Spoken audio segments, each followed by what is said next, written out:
So how did Cus create the peekaboo system? Where was the thinking behind this? Was it from another fighter in the past, Jack Dempsey, perhaps? I don't know. But where Yes, did it sort of come from? yeah, Slapsy Maxie Rosenbloom Oh, yeah. was one of them. Really? Yes, It's yes, interesting. he was. That was the one that started it. I've heard stories where some gentleman showed up at his gym and said, "Hey, I went down to the street, the gym down the street, and they didn't want to hear anything I had to say." But he showed Cus, the hands up, chin down, elbows in, tight defense style, and with that, uh, Cus made it grow. And as you can see it with Patterson, Mr. Floyd Patterson Mm. became the youngest heavyweight champ ever. And yeah, 21 years, 300 days old he was. Chicago Stadium, he knocked out Archie Moore in the fifth round. And almost 30 years to the day, Mike broke the record in November 22nd, 1986, right here in Las Vegas. Geez, I believe it. No, it wasn't outdoors. There were a lot of them outdoors here back then, but that wasn't, I don't believe. But my point is this. He stopped Trevor Berbick in the second round with one left hook, okay? Knocked him down three times with one left hook. And if Mills Lane didn't stop grab Trevor Berbick, it would have been four times. One left hook. That's how devastating Mike is. But yeah, he became the youngest champion of all time. It's it's interesting, almost ironic that Slapsy Maxi was behind part of the peekaboo because, of course, Mike Tyson known for his punching, but Slapsy Maxi, good boxer, but wasn't really known for his punching power. Whereas the devastating punch of Floyd Patterson was the hand speed, and Mike Tyson with the punching ability. So it's amazing how it evolves, doesn't it?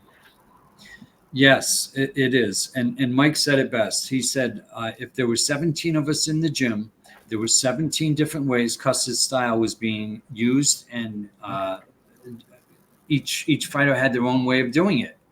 Interestingly, and he's right. Some were boxers, some were punchers, some were boxer punchers, some just backed up with their head movement and were tough to hit. Some had power, some didn't. But obviously, Mike had it all together with his aggressiveness and never took a step backwards. And Is yeah, is amazing. that was Mike Tyson in the prototype, or the sort of the ideal how the piggy was supposed to be used? Because you get styles, for example, some people say Emmanuel Stewart always liked to work with tall fighters, so you can utilize that the jab. And get that right hand going. So he liked the tall guys, like Thomas Hearns was tall for his weight category. Joe McClellan was also tall. Lennox Lewis, Klitschko were big, tall heavyweights. Is the peekaboo best utilized by someone who is Mike Tyson's sort of size and physical dimensions? Yeah, I've heard through the years. Everybody always says it's not made for a big guy, but I actually had a guy 6'5", uh, Brian Bell, big kid, had $1 million smile. We are looking to take him to Colorado Springs and get the U.S. Olympic Committee to look at him because he would have made a great picture on the Wheaties box. He was unhittable, and he would have been unbeatable. There were guys when they showed up several times to get him fights. They looked at him and they wouldn't get in the ring with him.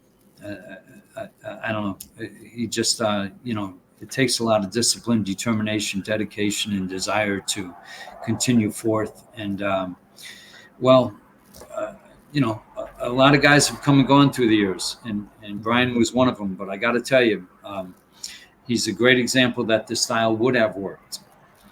And yeah, you can outbox, you can be aggressive like Mike and come in. Imagine a big guy like that being aggressive like Mike, with the amazing jab. Despite what you stated earlier about the long reach and the jab, Mike out Yeah, jabbed all of his opponents.